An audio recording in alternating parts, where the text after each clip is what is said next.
बहुत बहुत स्वागत है आप तीनों का यहाँ। माफ़ी चाहूँगी थोड़ा आपको इंतज़ार करना पड़ा, लेकिन ये सेशन बहुत एंगेजिंग रहने वाला है, ये गारंटी मैं दे रही हूँ यहाँ बैठे तमाम दर्शकों को। देखिए, जब हम पर्यावरण की बात करते हैं तो हम ये सभी जानते हैं कि पर्यावरण कितना ज़रूरी है, लेकिन उसके लिए हम और आप कर क्या रहे हैं? क्या एज इंडिविजुअल्स हम अपनी रिस्पॉन्सिबिलिटी को समझ रहे हैं?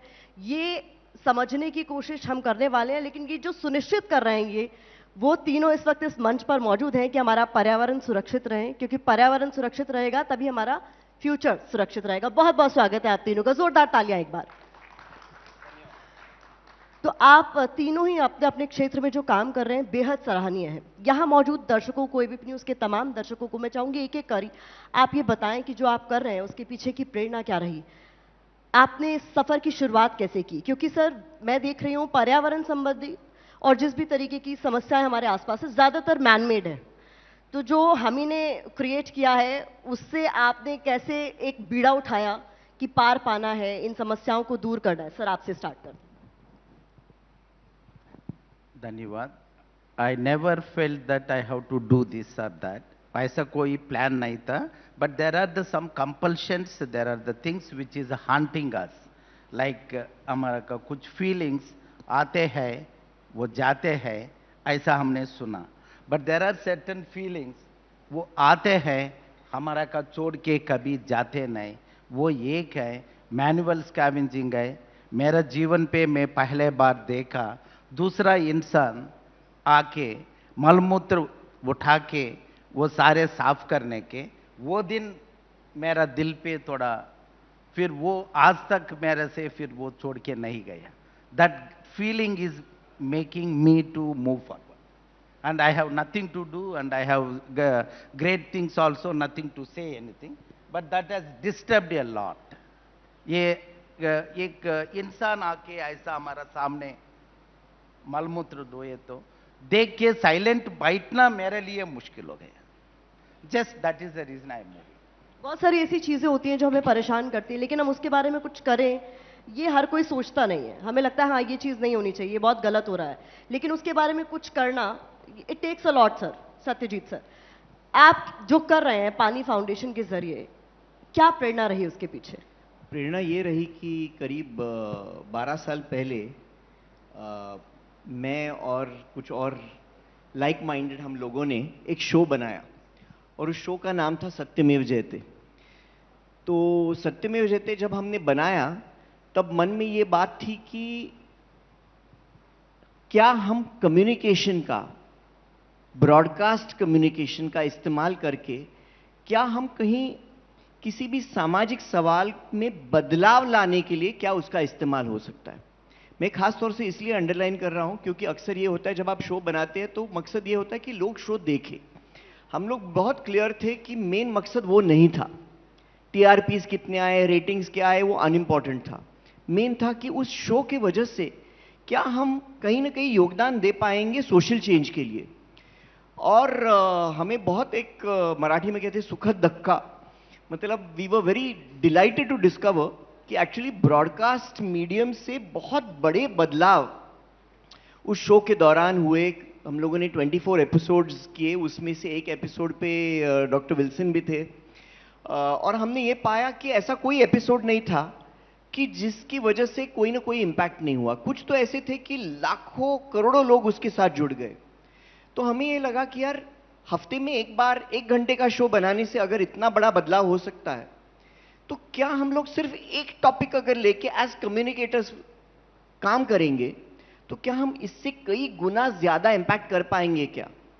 तो हमने ये तय कर लिया कि हमें काम करना है पानी यानी सूखे के विषय पर, क्योंकि महाराष्ट्र जिस राज्य से मैं हूं और जहां पर हम लोग अभी बैठे हैं, आप जानते हैं कि हर साल महाराष्ट्र में कई बार बहुत भीषण दुष्काल होता है, सूखा पड़ता है, जिस वजह से लोगों को अपने अपने गांवों को छोड़कर शहरों में आना पड़ता है, रिलीफ कैंप्स में जाना पड़ता है।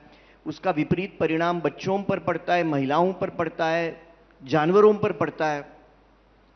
जबकि इसके लिए जो टेक्नोलॉजी है, ये टेक्नोलॉजी सबको परिचित है, जिसका नाम है विकेंद्रित जल संधारण।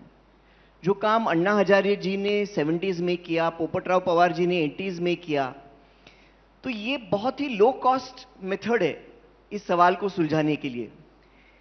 लेकिन अगर हमको विकेंद्रित जल संधारण करना है तो सबसे अहम बात यह है कि गांव को एक साथ लाना पड़ेगा। जब तक कि गांव ये तय नहीं करता है कि ये समस्या जो है ये मेरी समस्या है और मैं हल कर सकता हूं, हल कर सकती हूं, तब तक ये समस्या सुलझने वाली नहीं है। तो हमें लगा as communicators can we bring people together ताकि लोग अपनी समस्या खुद सुलझाएं। और इसलिए हमने उन्हें सत्यमेव जयते शो जो है वो बंद किया और सत्यमेव जयते वाटर कप ये कंपटीशन शुरू किया, जिसके काम में एबीपी ने भी बहुत बड़ा योगदान दिया है। वो भी बहुत इंपॉर्टेंट पार्टनर्स रहे हैं, क्योंकि हमारा काम यही था कि हमें मास मूवमेंट तैयार करना है, ये एक जन आंदोलन से ये समस्या को हल करनी है। तो पानी फाउंडेशन जो है उसका काम ये नहीं है कि हम लोगों को पैसा देते हैं और काम उनका हम करते हैं, नहीं, लोग खुद काम करते हैं। हम उनको मोटिवेशन देते हैं और हम उनको इल्म, ज्ञान, नॉलेज देते हैं कि ये काम कैसे करना है। लेकिन काम लोगों ने ही किया और 2016 से लेकर 2019 इन 4 सालों में बहुत बड़ा जन आंदोलन महाराष्ट्र के गांवों में ऐसे पैदा हुआ कि लाखों लोग इसके साथ जुड़ गए और उन्होंने अपने गांव में श्रमदान करके एक साथ आके बहुत बड़े स्केल से पानी लाया। तो मोटे तौर पर यह काम हम लोग करते हैं। बहुत खूब। रामवीर जी। बिल्कुल, देखिए हमारा काम है जो गांव में गंदे हो चुके तालाब हैं, लेकिन वो अभी गंदे हैं, कभी पहले बहुत सुंदर हुआ करते थे। मेरी नहीं, सामने बैठे दर्शकों की, मुझे लगता है 90% लोगों की कुछ ना कुछ मेमोरी तालाबों के साथ जुड़ी हुई है, क्योंकि हम सभी कहीं किसी न किसी रूप से गांव से जुड़े हुए हैं और एक गांव की कल्पना बिना तालाब के करना शायद इम्पॉसिबल है। जैसे मुझे तैरना आता है और मैंने जो तैरना सीखा है वो गांव से एक नहर जाती है गांव के पास से। तो जब नहर पार करते थे भैंसों को जंगल में चराने के लिए, तो उसकी पूंछ पकड़ के नहर पार करनी पड़ती थी, क्योंकि एक हाथ में बैग रहता था। तो वो करते करते तैरना सीख गए। लेकिन अभी अगर आप उस नहर के पानी को हाथ भी लगा देंगे तो शायद इन्फेक्शन हो जाएगा। और ये बहुत सारे लोगों की है, चाहे वो इंडस्ट्री में बैठे हुए लोग हैं, मीडिया में बैठे हुए लोग हैं, बॉलीवुड में बैठे हुए लोग हैं, सबने गांव के तालाबों में डुबकी लगाई है। लेकिन आज वो तालाब सिर्फ एक कचरा फेंकने के काम आते हैं, सिर्फ अपने सीवेज को डालने के काम आते हैं, और वो लैंडफिल साइट जैसे दिखते हैं, डंपिंग ग्राउंड जैसे दिखते हैं। तो हमारा काम है उन तालाबों को साफ करना, क्योंकि जैसे मेरी मेमोरीज जुड़ी हुई है। सोचिए अगली जो जनरेशन, मेरे खुद के बच्चे हैं, आपके बच्चे हैं, उनको लगेगा शायद तालाब ऐसे ही होते हैं, क्योंकि उन्होंने साफ तालाब देखे ही नहीं है गांवों के। आप और मैं तो जहां से आ रहे हैं दिल्ली से, हमने तो साफ नदी भी नहीं देखी है। यस, यमुना की हालत पर अभी भी बिल्कुल, रोना आ रहा है। बिल्कुल, अब बिल्कुल। आपको लग रहा है तस्वीर बदलेगी यमुना की, क्योंकि दावे हर पॉलिटिकल पार्टी कर रही है। देखिए, हजारों लाखों लोगों की तरह मेरी भी उम्मीदें जुड़ी हुई है। तो हो जाएगा, अगर कोशिश की जाएगी तो हो जाएगा। बिल्कुल। सर, चैलेंजेस क्या क्या आते हैं? क्योंकि मैनुअल स्कैवेंजिंग की जहां तक बात है, क्या पूरी तरह से इस पर रोक लग पाई है? आंकड़े क्या कहते हैं? और चूंकि जो आप कर रहे हैं उसमें लोगों का साथ, फिर से मैं वही दोहराऊंगी कि लोगों का साथ भी बहुत जरूरी है। आप अकेले नहीं कर सकते, आपको चाहिए ऐसे लोग जो आपके साथ इस कॉज के साथ जुड़े, ताकि इस पर पूरी तरीके से रोक लग सके। एक बात है, अभी ड्राई लेट्रिन क्लीनिंग कहते हैं, इंडिविजुअल ड्राई लेट्रिन क्लीनिंग, वो वहाँ महिला लोग वो जाके घर घर पे टॉयलेट पे 30 उठा के आना पड़ते हैं साफ करना। ये बहुत अमानवीय है, देखना बहुत मुश्किल है, डिस्कस करना सब्जेक्ट नहीं है। फोटो खींच के सबका बाजार पे डालने की चीज बिल्कुल है नहीं। ये तो directly we need to intervene and we have to stop. आज करे तो अच्छा है, कल बहुत लेट है, ये सोच के हम आगे जाना। बट अभी इतने साल का आजादी के बाद भी आज का तारीख उत्तर प्रदेश, मध्य प्रदेश, बिहार एंड जम्मू कश्मीर, इन राज्यों पे अभी भी वो काम चालू है। ये बहुत दुख का बात है। ऑलमोस्ट लाइक 1982 से लेके आज तक मेयर नहीं है, 6000 कार्यकर्ता ये देश पे यही काम पे है। कैसे रुक सकते, कैसे वो लोग बाहर आ जाएंगे? वो भी हमारा जैसा ये आजाद भारत पे एक आजादी महिला जैसा कैसे जी सकती? यही हमारा सबका बहुत, इस पे सफलता तो हम कैसे नहीं कह सकती। लाख लाख लोग once upon a time, but अभी तो कम है, 30,000 तक हो सकती। बट मेरा आशा है एक व्यक्ति भी दूसरा का मलमूत्र ढोए तो हम कैसे खुश हो सकते। दूसरा है sewage and septic tank death होते हैं, ये देश पे बहुत ज्यादा हो रहा है। हाल ही में सुप्रीम कोर्ट ने भी इंटरव्यू Yes, किया है। सुप्रीम कोर्ट ने कल परसों ने ये आखिरी फाइनल वो आर्डर दिया मेट्रो सिटीज पे, मतलब मुंबई, दिल्ली, कोलकाता, हैदराबाद, अहमदाबाद, सम 5 सिटीज उन्हें मेंशन किया। क्या फायदा है? कल दिल्ली पे, नरेला पे फिर 2 लोग ने मर चुका कल, and so far we have lost 1360 such citizens in the gutter का अंदर। पिछले 2023 पे 102 लोग आए, 2024 पे 116 पीपल, ये 25 पे ऑलरेडी 12 लोग ने मर चुका। बट हम इस पे कुछ भी ना हेडलाइंस होगा ना चर्चा होगा, कुछ भी नहीं होते हैं। अगर चर्चा पे पार्लियामेंट पे कहीं आया भी, वो समय मंत्री वो लोग ने बताते हैं ऐसा देश पे कुछ है नहीं। सो मेरा कहना क्या है, just my humble request, we cannot play politics when there are the discrimination and this kind of atrocities and the people are losing their life. The politics is only to actually save the people. बड़ी बात आप कह रहे हैं sir, और जरूरी है कि इसको लेकर कदम उठाया जाए। सर आप तो फिल्म मेकर भी हैं, हम जो क्रेज कमर्शियल फिल्म्स को लेकर देखते हैं कि हीरो ढिशुम ढिशुम कर रहा है तो वो फिल्म सुपर हिट है, लेकिन क्या ऐसे विषय जो डॉक्टर विल्सन यहाँ पर जिसका जिक्र कर रहे हैं, जिसको लेकर आप काम कर रहे हैं, जो हमसे आपसे सीधे तौर पर जुड़ा है, इस पर कोई फिल्म बनेगी तो क्या उसको लेकर वैसा क्रेज हम कभी देख पाएंगे कि लोग जाएं और देखें और सेंसिटाइज हो सोसाइटी इन चीजों को लेकर, इन विषयों को लेकर? मुझे लगता है कि ऐसा दुनिया का कोई टॉपिक नहीं है, इंक्लूडिंग जिस टॉपिक पर डॉक्टर विल्सन काम कर रहे हैं, जिस पर अच्छी फिल्म नहीं बन सकती। लेकिन अच्छी फिल्म बनने के लिए सबसे मुश्किल काम होता है एक अच्छी स्क्रिप्ट लिखना। तो अक्सर ये हम सोचते हैं कि टॉपिक की वजह से फिल्म हिट होती है, ऐसी बात नहीं है। बहुत ही फालतू टॉपिक्स पे भी फिल्म हिट हो सकती है और बहुत ही अच्छी टॉपिक की फिल्म भी फ्लॉप हो सकती है। So real challenge is a creative challenge जो हम ऑफन अंडर एस्टिमेट करते हैं। लेकिन सत्यमेव जयते हम लोगों ने जो शो किया उसमें एक पूरा एक एपिसोड डॉक्टर विल्सन जिस विषय पर काम कर रहे हैं, और खुद डॉक्टर विल्सन भी, मुझे लगता है हम लोगों ने मतलब पूरी जान से कोशिश की थी कि उसको हाईलाइट करें और उसको हम लोग फॉलो अप भी करें। तो आमिर खान एक ऐसे ज़रूर एक्टर है जिन्होंने ये काम किया, और अन्य लोग भी ज़रूर होंगे, मैं नहीं कह रहा हूँ कि सिर्फ वो है, और भी लोग होंगे। और ये काम डेफिनेटली मुझे लगता है डॉक्टर विल्सन का काम, मतलब उसकी अहमियत किसी को बताने की ज़रूरत ही नहीं पड़नी चाहिए, इतना वो इम्पोर्टेंट है। मैंने ये सवाल आपसे इसलिए पूछा क्योंकि फिल्में समाज का आईना है, तो कई बार वो एक ऐसा स्ट्रॉन्ग मैसेज दे जाती हैं जो आपको कई दिनों तक झकझोर के रखता है कि क्या इस बारे में कुछ किया जा सकता था, क्या आप और मैं मिलकर कुछ कर सकते थे। क्या फिल्में खासतौर पर अगर पर्यावरण से जुड़े हुए विषयों पर बनती है, क्या वो ऐसा कर पाएंगी कभी आने वाले समय में? मुझे लगता है कि फिल्में ज़रूर ये काम कर सकती है लोगों को जागृत करने के लिए, लेकिन मुझे लगता है कि हालात इतने बुरे हैं कि अगर हम सिर्फ जागृति के लेवल के ऊपर रोकेंगे तो मैं नहीं समझता हूँ कि कोई भी बच पाएगा।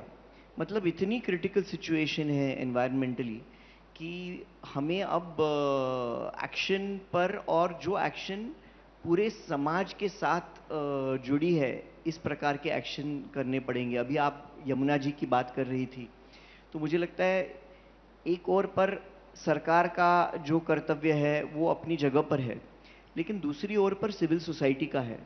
मुझे लगता है इवन डॉक्टर विल्सन जो काम करते हैं उसमें सिविल सोसाइटी की क्या जिम्मेदारी है? हम लोग हमेशा उंगली दूसरे की तरफ क्यों चलाते हैं? हम खुद क्या कर रहे हैं? मुझे लगता है कि पर्यावरण का कोई सवाल विदाउट द इन्वॉल्वमेंट ऑफ, मतलब 80-90% लोग जब तक जुड़ नहीं जाते तब तक कोई सवाल हल नहीं होने वाले। आप कितनी भी बात कर लीजिए, कितना भी फोरम पे चला लीजिए, ये टॉप डाउन होने वाला काम है ही नहीं, क्योंकि all of us are polluters. Plastic हम ही यूज करते हैं, नदियों में कचरा हम ही फेंकते हैं। तो ये जब तक कि चेंज नहीं होता तब तक कोई भी सरकार दुनिया की कितनी भी सिंसियर हो क्या कर पाएगी? तो हमारा काम स्वच्छ करना नहीं है, हमारा काम यह पल्यूट करना बंद कर दो। तो जब तक कि पल्यूट करना, जिस दिन पल्यूट करना बंद हो जाएगा, कुदरत अपने आप को खुद क्लीन कर लेगी। So really the challenge is to, मतलब एट द लेवल ऑफ जागृति और एक्शन, ये एकदम पूरे समाज को इसके साथ जुड़ना पड़ेगा। और कोई भी ये नहीं कह सकता है कि मैं पवित्र हूं, आप नहीं कर रहे हैं? बहुत बड़ी बात आप कह रहे हैं। अब 5 जून आने वाला है, विश्व पर्यावरण दिवस पर एक ट्रेंड अब हाल ही के दिनों में, अब सोशल मीडिया जब से आई है तब ये ट्रेंड शुरू हो गया है कि सब एक एक पौधा लगाते हुए तस्वीरें खींचेंगे, सोशल मीडिया पर अपलोड करेंगे और अपनी जिम्मेदारी बता देंगे कि मैंने बहुत बड़ा काम किया है।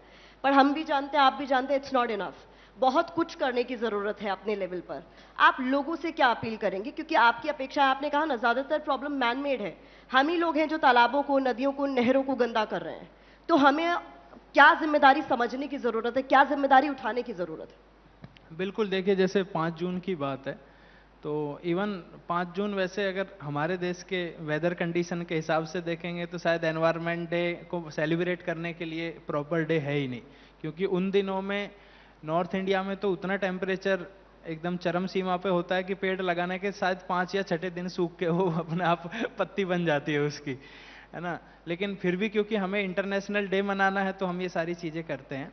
दूसरा, जहाँ तक इंडिविजुअल लेवल पे कोई भी चीज़ है, चाहे वो अभी सत्यजीत जी ने कहा, विल्सन साहब ने कहा, जो भी चीज़ें हैं वो इंडिविजुअल लेवल से ही शुरू होती हैं और इंडिविजुअल लेवल पे ही उसका असर देखने को मिलेगा। चाहे वो वाटर बॉडीज़ की बात है, हम बहुत सारी चीज़ें हैं जो कर सकते हैं। जब एक वाटर बॉडी को रिजुवनेट किया जाता है तो उसके, जब मैं भी बहुत सारे कॉलेजेस में जाता हूँ, स्कूल्स में जाता हूँ, तो 2 तरीके हैं। एक, जो वाटर बॉडी गंदी हो गई है, तालाब गंदा हो गया है, पोखर, एक उसको साफ किया जाए जाके। दूसरा ये है कि वो जिस कारण से गंदा हो रहा है, हम ही लोग तो उसमें, ऐसा है नहीं कि कोई एलियन आके कचरा फेंक गया या कोई बाहरी दुनिया से आगे ला के कचरा फेंक गया। एक दूसरा तरीका यह है कि उसको गंदा ही ना हुआ जाए, गंदा ही ना किया जाए, तब भी वो वाटर बॉडी को क्लीन किया जा रहा है ऑल्सो, फिर भी आप एक पॉन्डमैन बन रहे हैं। तो अपने लेवल पे ये है कि सबसे अच्छा है कि हम कम से कम यूज करें चीज़ों को, और अगर यूज कर भी रहे हैं तो उसको प्रॉपर सेग्रीगेशन और उसका डिस्पोज किया जाए। यही एक तरीका है, चाहे वो वाटर पॉल्यूशन की बात करें, चाहे वो सॉलिड वेस्ट की बात करें, चाहे इलेक्ट्रॉनिक वेस्ट की बात करें, किसी भी टाइप का वेस्ट ले लीजिए, वो सॉल्यूशन वो सिर्फ घर के लेवल पे ही है। एक बार घर से निकल गया उसके बाद उसका कोई सॉल्यूशन नहीं है, क्योंकि अभी हमारे पास, चाहे हम कहने को कितना भी कह लें, किसी भी स्टेट या म्युनिसिपल कॉरपोरेशन के पास इंफ्रास्ट्रक्चर अभी तक उतना है ही नहीं कि वो घर से निकलने के बाद उसको संभाल ले। हमारे घर पे मिठाई का डिब्बा आता है, जब तक मिठाई उसके अंदर है, जब तक वो हम छीना झपटी भी उसके लिए करेंगे, मेरा है मेरा है, लेकिन जैसे ही मूवमेंट उसमें से मिठाई खत्म हुई, फिर वो ना मेरा है ना आपका है, फिर वो इस बात पे लड़ाई होगी कि मेरा नहीं था ये तो आपका था। तो हमें बस वहां तक ध्यान रखना है कि वो घर के लेवल पे किस तरह से, और वो बहुत सारी चीजें हैं, उसमें हमें गवर्नमेंट का भी सपोर्ट चाहिए, ये जो अर्बन लोकल बॉडीज का भी सपोर्ट चाहिए। जिस सपोर्ट की आप अपेक्षा कर रहे हैं वो मिल रहा है उस स्तर पर? क्योंकि ये एक मंच है आपके लिए, आप ये बात खुले तौर पर कह सकते हैं, बता सकते हैं। बिल्कुल, कि देखिए जितनी अपेक्षा आप कर रहे हैं उतनी मदद समाज से, सरकार से आपको मिल पा रही है क्या? हाँ, मैं उतनी तो नहीं मिल पा रही है, लेकिन मैं ये जरूर कहूंगा कि हालात बदल रहे हैं, है ना। आप किसी भी देश को उठा के देख लीजिए, चाहे वो लंदन की थेम्स रिवर है, बहुत सारी ऐसी नदियां हैं जो बहुत सारी गंदी थी और वो बहुत समय के साथ साथ बहुत सारी हो गई। ये जरूर देखने को मिल रहा है कि अब रोटी कपड़ा मकान की बात ना करके हम थोड़ी और ऊपर की बातें कर रहे हैं, और उसी का ये एग्जाम्पल है कि हम इस लेवल पे आज इस टॉपिक की डिस्कस कर पा रहे हैं। अदरवाइज शायद इस टॉपिक का डिस्कस करने के बजाय हम आज भी उसी टॉपिक का डिस्कशन कर रहे होते। तो लोगों में जागृति भी बढ़ी है, और स्वच्छ भारत मिशन अपने आप में सच में एक बहुत बड़ा इनिशिएटिव है, और लोगों के अंदर चेतना और जागरूकता आ रही है, ये मैंने फील किया। अभी जब हम बैक स्टेज थे तो सत्यजीत सर बड़ा सरप्राइज हो रहे थे, खुश भी हो रहे थे आपको देखकर कि इतनी यंग एज में आपने ये बीड़ा उठाया है। तो सर बता दूं, ये मैकेनिकल इंजीनियर का अपना काम छोड़कर इन्होंने ये बीड़ा उठाया है कि इनको तालाबों को, नहरों को साफ करना है। और मन की बात कार्यक्रम जिसका अभी हम जिक्र करते हैं उसमें इनकी सराहना की गई, जो ये काम कर रहे हैं। बड़ा इंस्पायरिंग है सर, लेकिन मुश्किल तो होता है ना सर ये सब काम करना। मतलब मैं भी अगर सोचूं कि नहीं, दिस इज हर्टिंग मी, मुझे अच्छा नहीं लग रहा है और ये नहीं होना चाहिए, लेकिन मैं सब कुछ छोड़कर उसी काम पे लग जाऊं, इसके लिए भी इट टेक्स अ लॉट। नहीं, वाकई hats off to you, and Thank really you, sir. Happy कि इतनी कम उम्र में आप इतने डेडिकेशन से काम कर रहे हैं। ग्रेट। सर, स्वच्छ भारत मिशन का इन्होंने जिक्र किया, वो कारगर साबित हुआ है कुछ हद तक, जहां तक हम बात करते हैं सीवर, सेप्टिक टैंक की सफाइयां या manual scavenging? Sewage septic tank का स्वच्छ भारत का संबंध नहीं है, वो अलग है। स्वच्छ भारत का मकसद अलग है, ड्राई लेट्रिन्स का महत्व नहीं है। टॉयलेट्स बनाना कहा, टॉयलेट्स नहीं है, ये तो कर दिया। बट ये मैनुअल स्कैवेंजिंग है, ड्राई लेट्रिन्स पे महिला जाके साफ करते हैं, उनका पहचान करना पड़ता है। पहचान करना भी बहुत मुश्किल का काम है। अगर हम पहचान करके बताएंगे सरकार का, बिहार पे बक्सर पे ये है, सहारनपुर उत्तर प्रदेश पे है, वो टीकमगढ़ वो मध्य प्रदेश पे, ऐसा बताएंगे, नाम भी बिमला देवी, सरोज दीदी ऐसा देगा। नेक्स्ट डे मॉर्निंग पुलिस वहां जाके क्या ये काम कर रहे हैं? अभी ये तो कानून से कभी हम लोग ने बैन कर दिया, अब कैसे कर सकते हैं? अब जेल जाएंगे इसका। वो बोलेगा मैं कभी ये काम नहीं किया।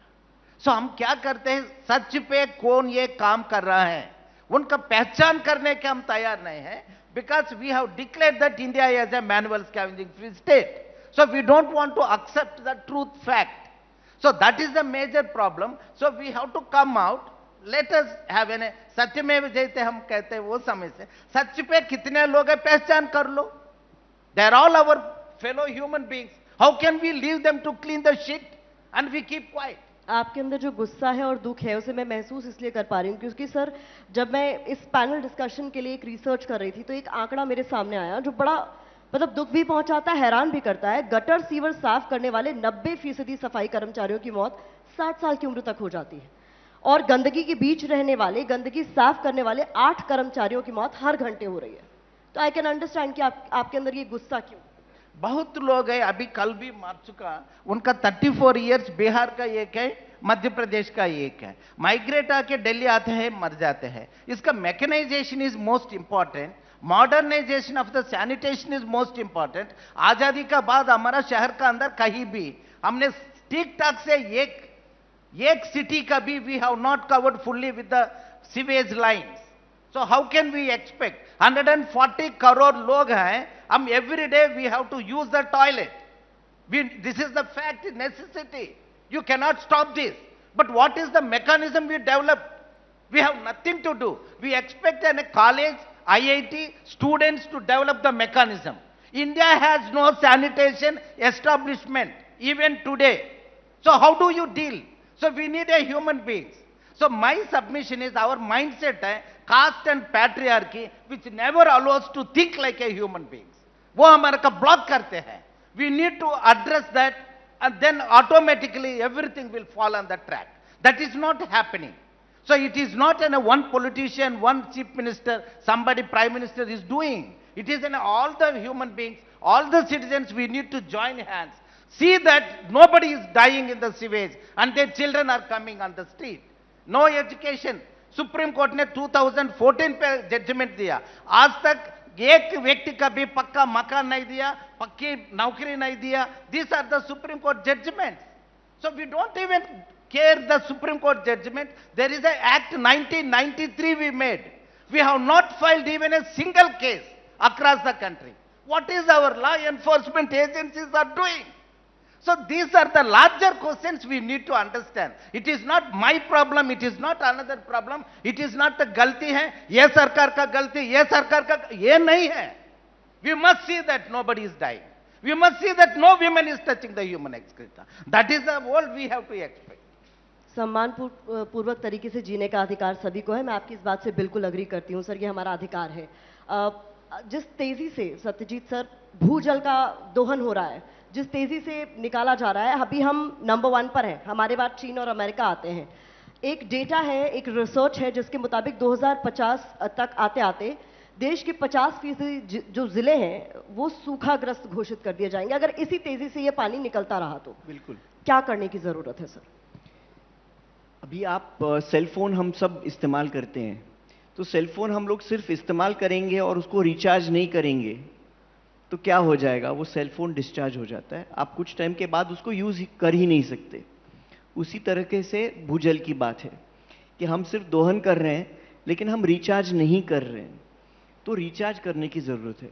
लेकिन रिचार्ज करने की जरूरत के लिए आपको उसकी विद्या जो है वो सीखनी पड़ेगी, और वो विद्या तभी काम देती है जब ये समूह के लेवल के ऊपर ये काम होता है, एक व्यक्ति के लेवल पर हो नहीं सकता। तो इसलिए हम उसको वाटरशेड ट्रीटमेंट कहते हैं। वाटरशेड यानी आप ये समझ लीजिए कि एक पूरे गांव को एक साथ आके उस पर काम करना पड़ेगा। जब तक हम ये समझेंगे कि ये काम किसी एनजीओ का है, किसी कॉरपोरेट का है, किसी सरकार का है, ये नहीं होगा।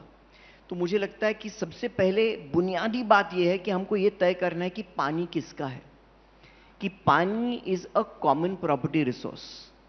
तो आज ये है कि हर एक को ये लग रहा है कि मेरे भूमि पर, मेरी जमीन पर जो पानी है, मैं जो एक्सेस कर सकता हूं, वो मेरा पानी है। नहीं, वो हम सबका पानी है। तो पानी को सामूहिक रूप से हमको देखने की जरूरत है।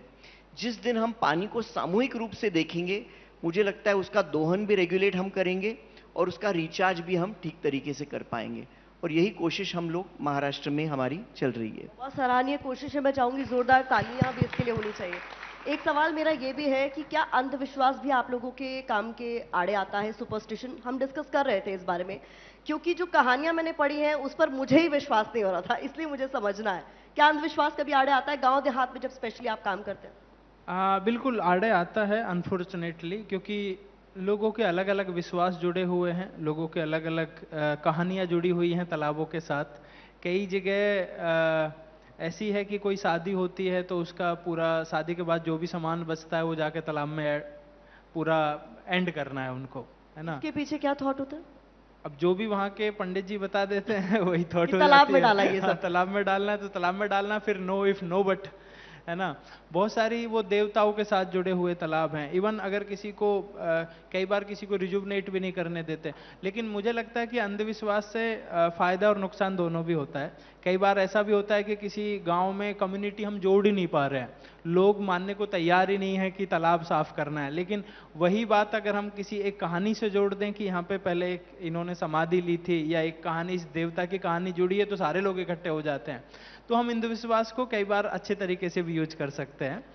और मैं बहुत सारे ऐसे, एक गांव मैंने गुजरात में देखा था, तो वहाँ पे बहुत सारे वो बेल पत्थर जिसको हम कहते हैं, शिव जी की पूजा होती है बेल के पेड़, बहुत सारे बेल के पेड़ लगे हुए हैं। और उसका रीजन ये था कि कभी वहाँ पे बहुत ज़्यादा गर्मी के कारण बच्चों की ऐसी डेथ हो रही थी, तो किसी साधु ने बताया कि अगर आप बहुत सारे बेल के पेड़ लगाएंगे और हर बेल के पेड़ में छोटी सी शिवलिंग उसके जड़ में स्थापित करेंगे और डेली शिवलिंग की उस पर आप पानी डालेंगे, तो ये प्रॉब्लम खत्म हो जाएगी, आपके सब लोग स्वस्थ हो जाएंगे। लेकिन उन्होंने ये नहीं बताया, वो ये भी कह सकते थे कि ऑक्सीजन मिलेगी आपको, ये होगा। उन्होंने किया, बेलपत्तर आए, लोगों ने बेल का जो जूस निकाल के गर्मी में पिया, वो प्रॉब्लम सॉल्व होने लगी।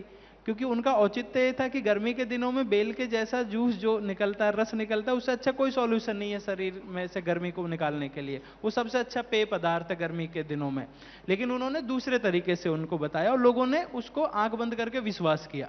तो हम उस तरह से यूज भी कर सकते हैं, उसको एक भला भी कर सकते हैं लेकिन सोसाइटी इसके का। नुकसान भी हैं, आप मानेंगे? नुकसान बहुत क्योंकि सारे हैं। मध्य प्रदेश की एक कहानी मैं अभी सुन रही थी। मध्य प्रदेश में एक जगह तालाब को मरम्मत की जरूरत थी और वो गांव सूखे की समस्या से जूझ रहा था, वहां ये बड़ी प्रॉब्लम थी। और ये वहां पर अंधविश्वास था कि जिसने इसकी मरम्मत कराई उसकी पूरी जनरेशन गो वेंट गॉन। बिल्कुल बिल्कुल, हमारे सामने बहुत सारे ऐसे केस आते हैं, लोग खुद ही मना कर देते हैं कि इसकी तालाब की तरफ जो भी आज तक गया है वो वापस नहीं आया, है ना। जो भी आज तक, क्योंकि होता क्या है कि उनकी गाय भैंसे कोई जानवर हो गया, उसमें दलदल उतनी है कि कोई भी जाएगा फंस के मर जाएगा उसमें, उसके पीछे लेकिन उसको क्या है, कहानियों के रूप में फिर बताने लगता है। हमने एक बार दलदल साफ किया तो उसी तालाब में भैंस नहा रही है, उसी तालाब में बच्चे भी नहा रहे, खत्म हो गया अंधविश्वास। तो उसको हमें जब तक एक्शन करके नहीं दिखाएंगे शायद वो हमारे दिमाग से नहीं निकलता है। डॉक्टर विल्सन, इस बात का जिक्र मैं इसलिए भी कर रही थी, आप चूंकि कास्ट सिस्टम की बात कर रहे थे, ये अभी भी बहुत हावी है हमारे समाज पर। अब से कई साल पहले मैं गुजरात में थी, चुनाव कवर कर रही थी, और उस दौरान मैंने जो चीजें देखी मुझे विश्वास नहीं हो रहा था। वहां एक गांव में कुआं था जिसमें उच्च जाति के लोग निम्न जाति के लोगों को जाने नहीं देते थे, ये कहकर कि अगर आपने कुएं को हाथ लगाया तो इसका पानी सूख जाएगा। ये चीजें आपके काम में भी आड़े आती हैं जब भी आप कुछ करने जाते हैं? This thing affects you? See, untouchability है, वो छुआछूत अभी भी देश के अंदर है, but we have no courage to accept that. The problem is there is a patriarchy there everywhere, including this here, but we don't want to accept that. Like a caste is also, we have in a 6,25,000 villages in the country. कहीं भी सारे लोग हम लोग ने एक जगह नहीं रहते। It's a fact. There are the Dalit bastis. It is a separate. It is a fact. We don't agree. Have you ever tried to come together and live? Constitution कहते हैं fraternity, fraternity, वो Constitution पे होते हैं, हमारा गांव पे बिल्कुल नहीं होते हैं, शहर के अंदर भी नहीं होते हैं।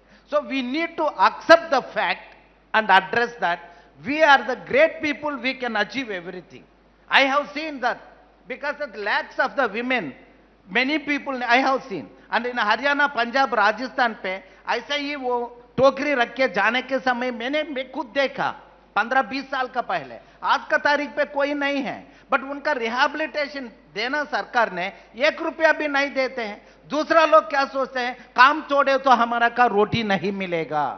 रोटी देना सरकार का जिम्मेदारी है, सरकार का योजना है, 25 लाख तक देने का योजना है, बट उनका कुछ नहीं मिलते हैं। अगर मिले तो भी कोई लोन देगा, अगर वो ऑटो रिक्शा का इंस्टॉलमेंट 1 महीने नहीं दिए तो वो आके ऑटो रिक्शा पकड़ के चल जाते हैं, बट लाख लाख रुपया राइट ऑफ करते हैं दूसरा लोग का। सो ये चीजों पे हम लोग ने ध्यान रखना।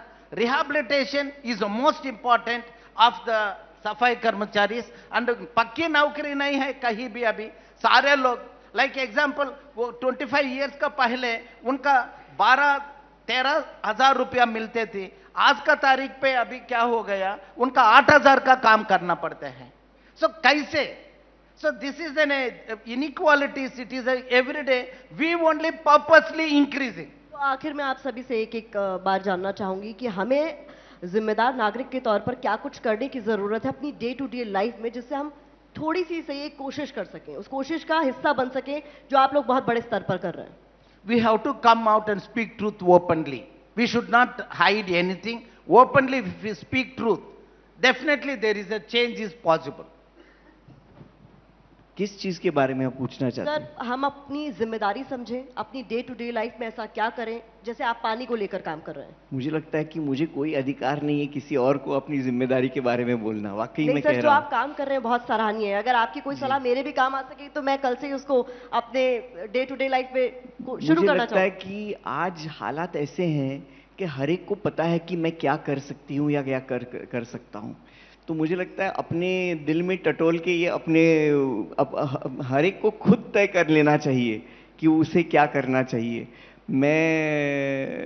मेरी हिम्मत नहीं होती किसी और को सलाह देने की।